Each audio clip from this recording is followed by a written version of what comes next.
안녕하세요. 더블D입니다. 불인이들을 위한 질문과 답변 시간입니다.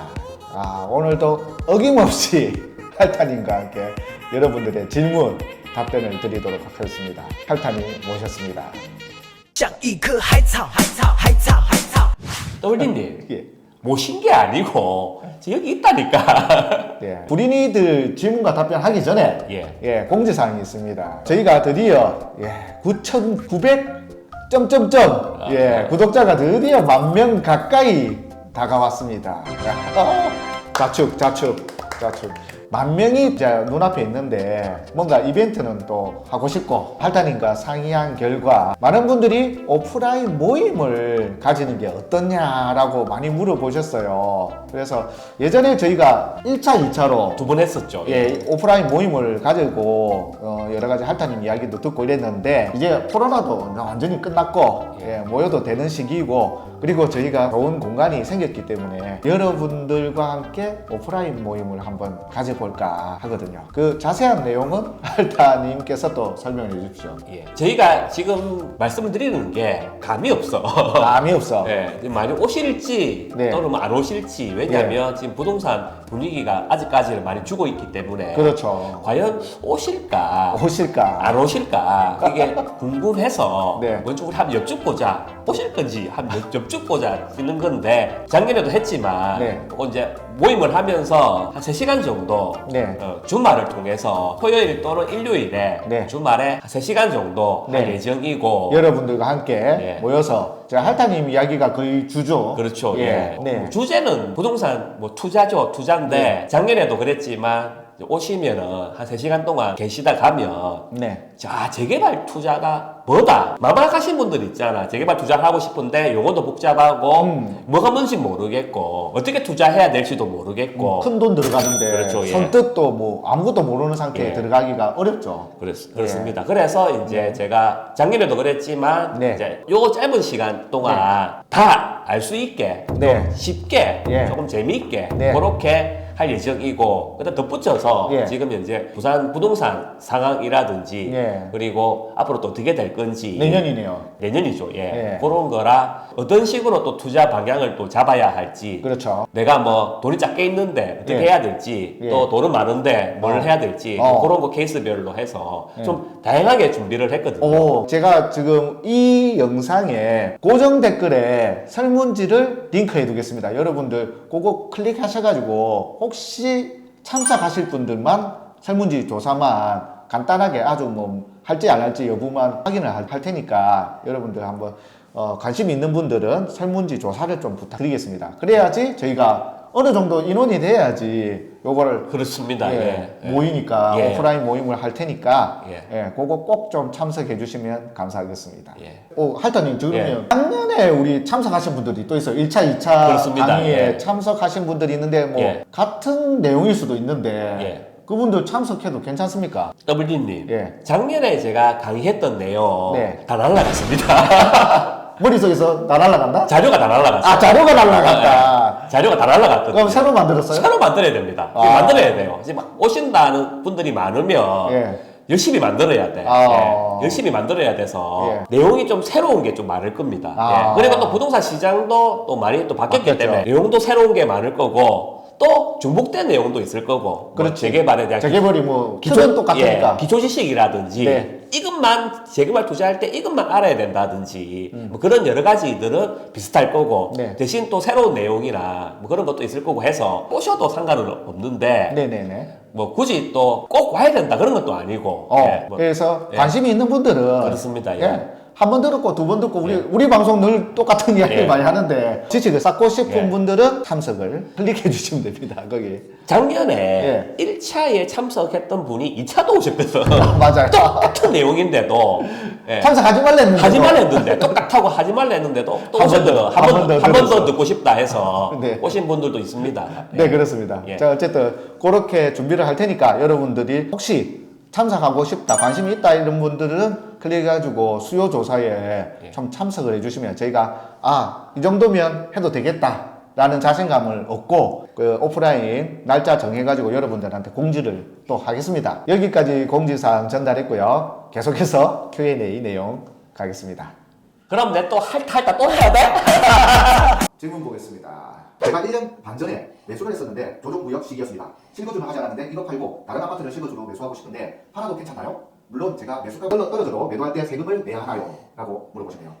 떨어진 거는 떨어진 만큼 이익이 있어야지 이것도 세금을 내는 거 아닌가요? 그렇죠. 이 양도세가 네. 기본적으로 소득세. 소득세. 예, 양도 소득세입니다. 소득이 있어야지 내는 세금이고, 네. 이제 일부는 이제 매수가보다 떨어졌기 때문에 손해를 봤다는 건데, 마이너스 나네요. 그렇죠. 예. 네. 팔고, 손해를 보더라도 팔고, 올라갈 곳을 옮기고 싶다. 뭐 그런 것도 괜찮은 방법이거든요. 그렇죠, 그렇죠. 계속 떨어졌다고 네. 입지 안 좋은데, 뭐 조금 안 좋은데, 계속 들고 있다기보다도 네. 그냥 빨리 그냥 손절하고, 네. 더 많이 오를 때 더 빨리 치고 올라갈 곳을. 그렇죠. 예. 그렇게 옮기는 것도 방법은 방법입니다. 네. 그리고 양도소득세는 네. 물론 안 내도 되고 네. 대신 손해보고 팔았으면 네. 금액이 마이너스지 않습니까? 마이너스죠. 근데 만약에 제가 올해 팔아서 손해본 거 한 게 있고 네. 그 다음에 내가 팔아서 플러스 된 거 있고 하면은 퉁치기가 되거든. 아우스 저렴한 표현이 약간 상계주네요. 그러면. 아하, 저렴하다니 퉁 얼마나 좋은 표현입니까? 퉁치네요. 알겠습니다. 상계가 됩니다. 그래서 혹시 만약에 네. 내가 진짜 애물단지가 하나 있고 안 오른다. 근데 내가 수익이 조금 난 게 있다. 그러면 그거 팔아가지고 마이너스 난 거 플러스 난 수익에 이 상계를 해버리면 플러스 난 양도소득세가 절감이 되는 거지. 그러네. 그런 효과가 있습니다. 예. 그런 방법이 예. 있다. 다음 질문입니다. 안녕하세요. 현재 분양권을 가지고 있는데 듣기 전에 공동명의를 변경하는데 세금 없이 가능할까요? 라고 물어보시네요. 어떤가요, 이게? 보통 보면은 분양권은 네. 그냥 분양권이기 때문에 네. 집이 되고 나서 이제 본등기를 칠 때 네네. 이제 바꿔줄 수 있다 뭐 이렇게 네. 생각하는데 네. 이 분양권 상태에서도 네. 공동명의를 바꾸는 게 네. 자, 만약에 제가 배우자한테 네. 배우자랑 공동명의를 바꾼다. 네. 그럼 배우자한테 증여를 하는 겁니다. 예. 아. 자기 지분만큼 50%를 증여를 하는 거라서 증여세가 발생합니다. 예. 그렇구나. 그래서 그냥 뭐 바꿔주는 게 아니고 네. 가가지고 뭐 이름 고치고 해가지고 분양사무소에서 분양사무소. 이름 바꿔주세요 해가 네. 되는 게 아니고 증여세를 다 내야 되고 만약 이런 계획이 있으면 이분은 이제 우리 팁스 네. 3편 보고 네. 공동명의로 하면은 양도세가 조금 더 절감이 된다. 네. 그걸 보고 아마 이거 빨리 바꿔야 되겠다 생각하시는 것 같은데 네네네. 그 바꾸려고 마음을 먹었으면 네. 빨리 바꿔야 됩니다. 이 프리미엄이 더 붙으면 더 붙을수록 그리고 중도금도 막 내면은 네. 이 집에 이 분양권의 금액이 계속 올라가거든요. 그러면 증여세가 더 많이 발생을 해요. 그래서 빨리 초기에 빨리 바꾸는 게 증여세도 좀 절감할 수 있다. 네네. 그렇게 말씀드리고 싶습니다. 예. 다음 질문입니다. 예. 재개발 건축 조합장 선출은 어떻게 하고 하는 임무가 무엇이며 또한 카페에 들어가면 입주하기 전인데도 입대위원장이라고 하는 사람이 있던데 결선, 인원, 임무 등 어떻게 하는지 궁금합니다. 나갔습니다. 예. 재개발 그 조합장 같은 경우는 그 선출을 네. 조합원들이 투표로 합니다. 예, 선거거든요. 네. 뭐 선거랑 똑같습니다. 후보 등록해가지고 네, 네. 그 조합장도 이제 후보 자격이 있어요. 네. 뭐 5년 이상 뭐 보유한다든지 뭐 거주를 해야 되고 뭐 그런 뭐 자격이 있는데 자격이 되시는 분들이 후보 등록을 해가지고 네. 그 재개발 그 보면 선거관리위원 다 있습니다. 선거관리위원 있고 해서 네, 네, 네. 거기서 이제 자기가 후보로 올라오면 네. 조합원들이 이제 총회 가가지고 투표로 막 하는 거죠. 그렇게 선출하고 하고 나서 조합장은 뭐 하느냐 정말 다양한 일을 하시는 분도 계시고 네. 가만히 앉아 계시는 분도 계시고 세월아 내월아 하는 분도 계시고 다 다릅니다. 예. 그래서 다양하네요. 그거를 조합원들이 중간중간에 계속 견제를 하거든요. 옛날에는 뭐 그렇게 많은 견제도 없고 그냥 뭐 세월아 내월아 해도 가만히 있고 했는데 요즘은 뭐 카톡이라든지 단톡방, 뭐 밴드 이런 게 워낙 많이 발전돼 있어서 사람들이 전부 다 거기에 공유를 다 하거든요. 뭐 조합 갔는데 조합장이 술 먹고 있더라, 뭐 놀고 있더라, 뭐 여러 가지 말들이 많습니다. 그래서 요즘은 또 세월아 내월아 하기 힘들어요. 또 조금 마음에 안 들면 또 다 들고 일어나가지고 또 해임시켜버리고 막 하기 때문에 바꾸자고. 예, 바꾸자고 막 하기 때문에 제가 요 Q&A에서 조합장이 도대체 무슨 일을 하는지 전부 다 말씀드릴 수는 없고 예.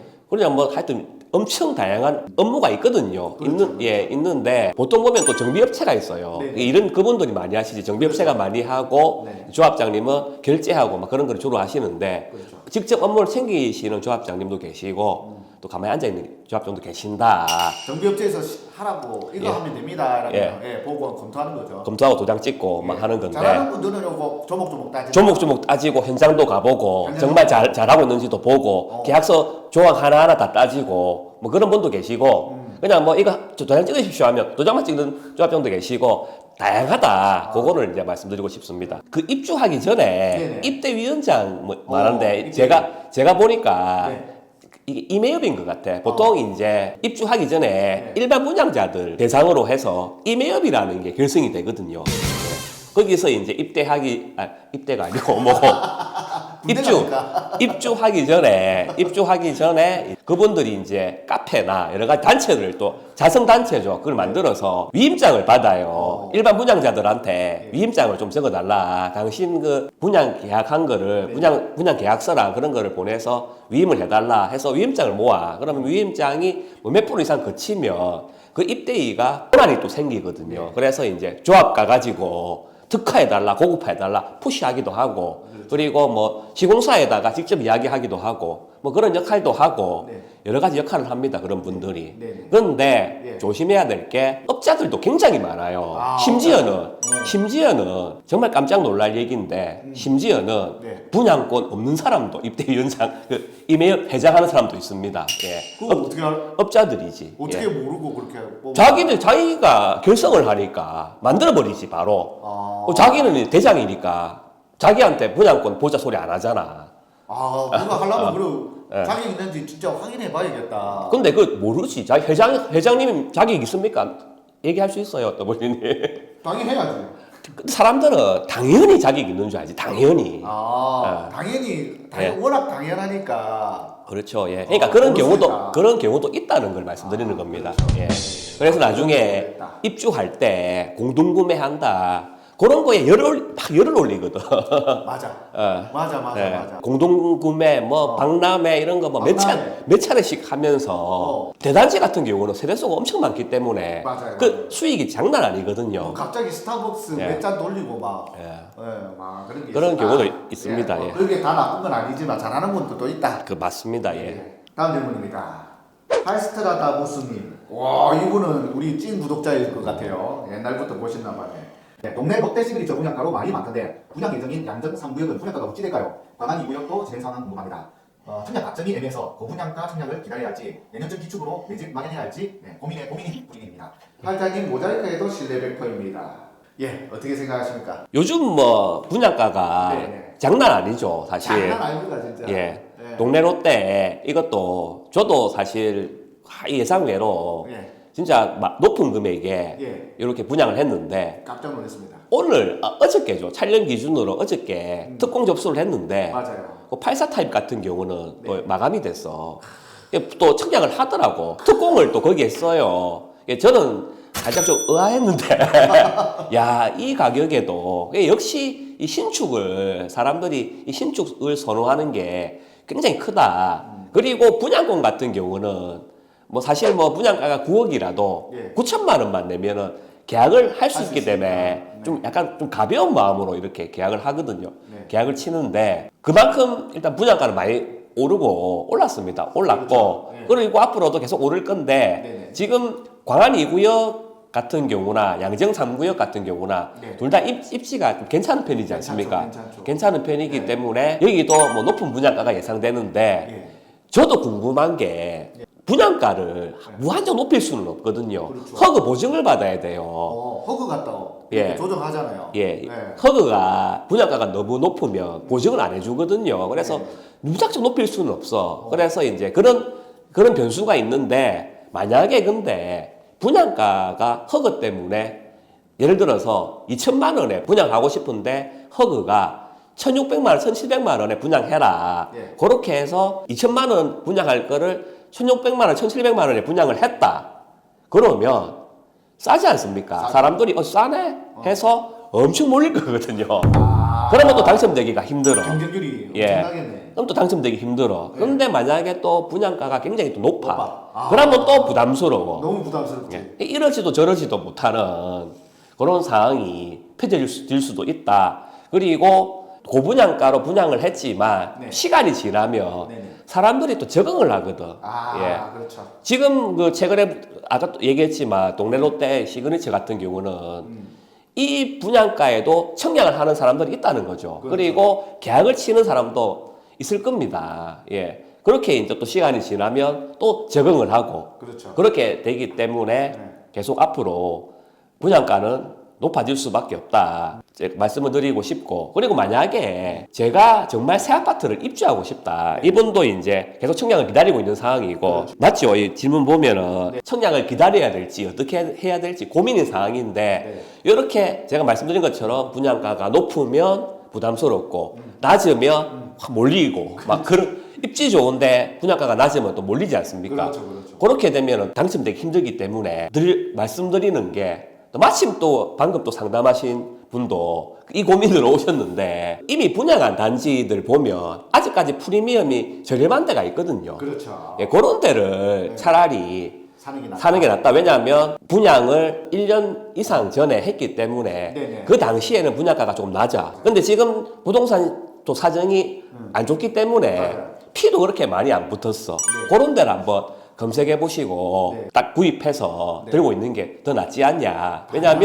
왜냐하면 분양가도 싸고 네. 프리미엄도 싸기 때문에 돈도 많이 안 들거든요, 사실. 예, 그런데 좀 들고 있는 것도 괜찮은 방법이다. 당첨을 기다리기보다도 저는 태어나서 단 한 번도 당첨된 적이 없습니다. 분양권 샀죠. 계속 분양권 사고 네. 또 분양권이 아파트가 되면은 또 한 바퀴 전세 돌리고 팔고 그런 경우도 있었죠. 그렇게 하기 때문에. 그러네요. 지금 그렇게 고민하시는 분들이 굉장히 많으실 것 같아요. 이 질문처럼 되게 고민이 많으실 텐데 고민이 있다면 지금이 기회입니다. 무료 상담 지금 예약받고 있으니까 전화 주십시오. 굉장히 지금 전화 많이 오고 있거든요. 그래서 저번 주, 이번 주 계속 이렇게 상담하고 있는데 여러분들 지금 여력이 있을 때 그럴 때 전화 한 통으로 한번 상담 받아보시는 거 어떻는가. 실제로 많이 오시거든요. 지금. 네, 맞아요. 많이 오셔서 제가 요즘 너무 기분 좋습니다. 부동산 얘기 실컷 할 수 있거든. 다음 질문입니다. 이분은 저희 레이 카운티 얼마 전에 찍었던 그거 보시고 댓글 남기셨네요. 4금대 3단지가 공사가 많이 안 되어 있었는데 어떻게 시공해놨을지 궁금하네요. 한장님, 레이 카운티 입주장이 많이 안 흘리고 대장답게 리드를 할 모양새인데 대단지 입주장 풀어주세요. 주변 아파트 인생까지요. 레이 카운티 이 입주장 그리고 그 주변의 영향 요게 궁금하셨네요. 자, 이게 말씀드리면 대단지가 입주할 때 어떻게 되는지 그 일대랑 그거를 좀 풀어달라 그 말씀이신 것 같은데 이것도 입지랑 그리고 지금 현재 이게 상승장이냐 하락장이냐 뭐 그렇게 따라서 다 이 상황이 다 다릅니다. 다른데 보통의 경우를 생각해 보면 이제 사람들은 이제 생각하는 게 흔히들 입주할 때쯤 되면 물량이 쏟아지기 때문에 가격이 하락할 거다. 아파트 가격이? 매매 가격이 하락할 거다. 그때 하나 주우면 된다. 심지어는 어떤 분들은 마피 뜬다. 마피 뜬다. 그래서 물량이 쏟아지기 때문에. 물량 쏟아지기 때문에 마피 뜬다. 마피 뜬다. 그렇게 말하는 분들도 계시거든요. 실제로 제가 자꾸 레전드 얘기를 하는데 레전드 때도 마피 뜬다. 레전드. 맞아. 3,200세대가 동시에 입주하면 그 감당 못한다. 그래서 마피 뜬다 그런 얘기도 많았는데 그렇죠. 결론을 말씀드리면 입지가 웬만큼 받쳐주는 데는 그 매매는 하락을 안 해요. 매매 가격은 그렇게 하락하지 않아요. 그렇게 하락을 안 해요. 왜냐하면 팔 사람들은 이미 많이 팔거든. 입주 때까지 들고 있는 사람이 입주장일 때 팔진 않아요. 세금 문제도 있고 세금이 60%이기 때문에 세금 문제도 있고 여러 가지 이유로 안 팔아. 왜냐하면 지어질 동안 지어지는 게 보통 한 38개월, 39개월인데 그때 동안 안 팔았는데 굳이 입주장에 이제 입주 시작하는데 근데 팔 이유가 없다는 거죠. 대신 전세는 무조건 쏟아집니다. 팔 사람도 전세 비과세 받으려고 그러면 전세 한 바퀴 돌리고 2년 지나면 비과세이기 때문에 그렇죠. 그런 생각하는 사람들이 엄청나게 많거든요. 우리 저도 그러는데 전세 한 바퀴 딱 돌리면 비과세 받을 수 있는데 그렇습니다. 굳이 입주장에 매매를 한다. 그래서 마이너스 P 이런 거는 조금 어렵지 않을까? 어렵습니다. 어렵고 그래서 입주를 이제 시작을 하게 되면 그 일대도 보면은 매매가는 약간 흔들리거나 방어를 할 겁니다. 하는데 전세는 초토화된다. 그래 보시면 됩니다.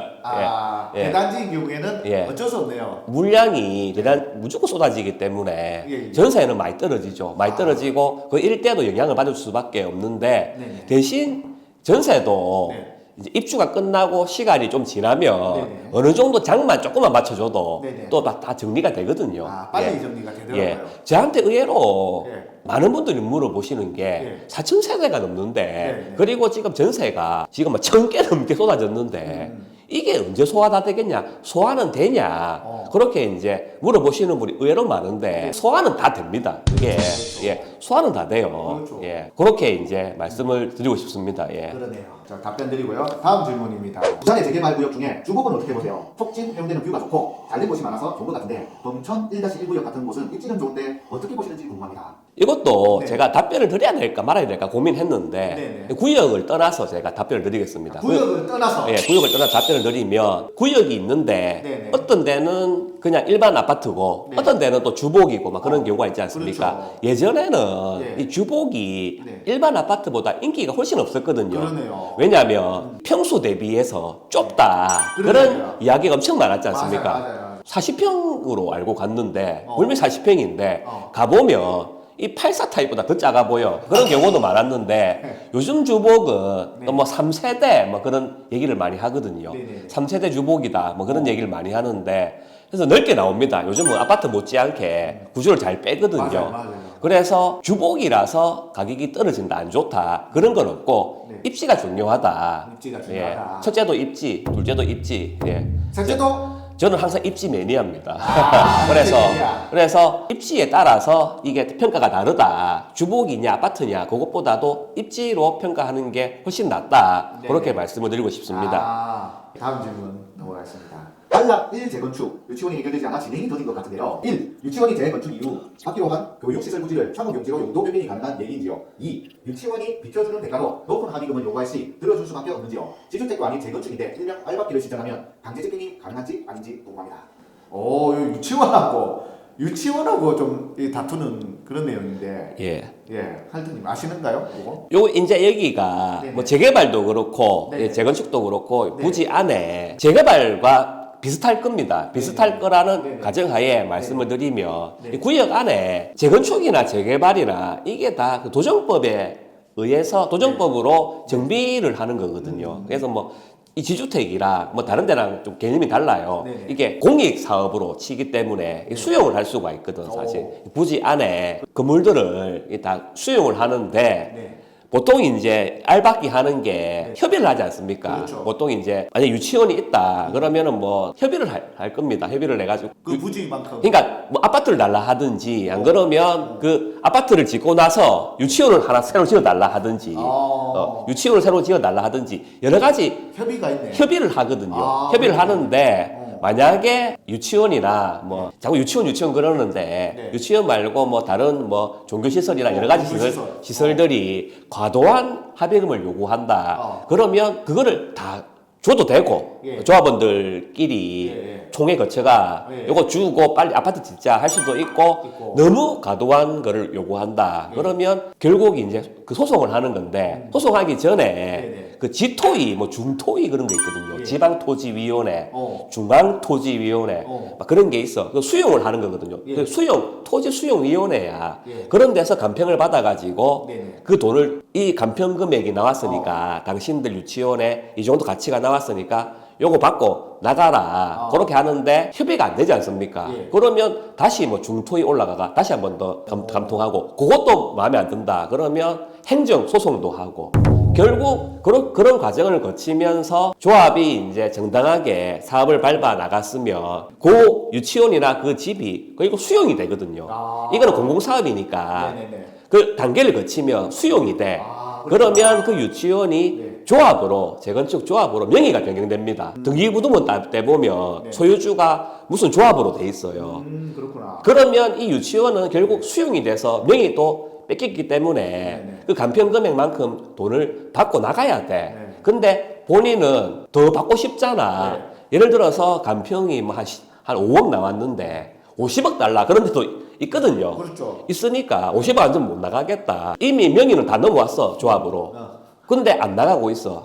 이거는 사실 불법 점유거든요. 그래서 강제 집행을 하는데 강제 집행을 해서 뭐 나쁘게 말하면 쫓아내야지. 쫓아내고 강제 집행하고 나서 부숴야 되는데 유치원이 어려운 게 뭐냐면 애기들이 있잖아. 애기들 있지. 애기들이 있기 때문에 집행관들이 강제 집행을 안 해줘. 위험하다고. 그러네. 애기 네, 그러고 진짜 악덕 유치원은 마음 먹고 있는 악덕 유치원은 그 애기들을 막 이용을 하거든요. 강제 집행 못하게. 그런 경우가 굉장히 많습니다. 그래서 유치원이 집행하기도 힘들어요. 그렇게 되면 결국 뭐 울며 겨자 먹기로 돈을 주고 많이 줘서 협의할 수밖에 없고 그런 상황인데 제가 또 소실적에 또 일할 때 유치원이 있었거든. 안 나가고 있는 유치원이 있었어요. 있었는데 저도 이제 그 집행을 하기 위해서 엄청 작전을 많이 짰어. 애기들 퇴근할 때, 퇴근이 아니지. 그 뭐고 그거. 하원할 때 협력업체 용역들 시켜가지고 미행해라. 집을 다 알아가. 집에 부모들을 다 만나서 우리 언제 집행하니까 위험하니까 보내지 마라 유치원에. 그렇게 이제 작전도 다 짜고 그랬거든. 정말 못하게 그냥 막아보네. 아예 막아보는 거지 초반부터. 그러면 이제 아무도 없으니까 집행할 수 있거든요. 하여튼 뭐 이런저런 작전을 많이 짜고 그랬던 기억이 있습니다. 힘드네요. 이거 교육시설 말고도 종교시설도 참 어렵고 여러 가지. 그렇죠. 왜냐하면 종교시설도 어렵고 한 이유가 신도들도 그 안에 꽉 차 있으면 집행이 안 되거든요. 사실 뭐 집은 안에 있어봐야 뭐 두세 명 그렇지 않습니까? 그분들은 이제 제한을 하더라도 집행을 할 수 있는데 진짜 안에 뭐 몇백 명이 있다 이러면 강제 집행을 하면 집행관님들이 오셔가지고 법원에 집행관님들이 오셔가지고 그 현장을 다 지켜보고 있거든요. 근데 만약에 사람이 다치겠다, 인명사고가 일어나겠다, 위험하다 그러면 바로 집행을 중단해버려 그냥. 그러면 집행 실패가 되거든요. 그러면 이제 집행을 못하니까 거기 이제 알 받고 있는 그분들은 더 기세가 등등해지지. 야 우리 집행 못한다. 그러면 이제 금액을 더 올리고 막 그러는 거죠. 이런 얘기는 사실 밤새도록 해도 모자랍니다. 이 정도까지만 할게요. 일본의 상업 용지로 용도병이 가능한 이것도 여쭤보셨는데 이것도 이제 다 있는 게 무슨 지역인지 뭐 상업지도 있고 막 다 다양하지 않습니까? 그래서 제가 이거는 확실히 모르겠다. 이거는 좀 약간 좀 케이스별로 달라서 지역별로 다 달라서 조금 어렵다 그렇게 말씀드리고 싶습니다. 자 어쨌든 여러분들 조금이라도 도움이 되셨는지 모르겠고요. 질문하신 분들 도움 되셨길 바라고 그리고 영상을 보고 계시는 많은 분들도 감을 잡으시고 조금이라도 도움이 되셨으면 좋겠습니다. 저희는 다음 질문과 답변 영상에서 다시 찾아뵙고요. 항상 모르는 거 있으면 댓글 남겨주시라. 그리고 화면에 또 나가고 있습니다. 항상 저희는 대기하고 있으니까 부동산에 대해서 고민이 있다. 뭘 사고 싶은데 요건 어떨까? 요런 고민이 있으신 분들, 갈아타고 싶은 분들 여러 가지 고민이 있을 겁니다. 저희 찾아오셔가지고 조금이라도 상담 받아보시는 것도 좋지 않겠냐? 저희가 추천해드리니까 전화 주시면 됩니다. 자, 그러면 여러분들 항상 건강하시고 감기 조심하시고 그리고 이제 새해거든요. 새해 복도 많이 받으시고 새해, 벌써 새해네요. 벌써 새해입니다. 벌써 새해입니다, 여러분들. 내년에 하나 더 먹어요. 야, 너무 빠르다. 어쨌든 세월이 빠름을 다 같이 느끼시겠네요. 그러면 다음 영상에서 다시 만나뵙겠습니다. 안녕.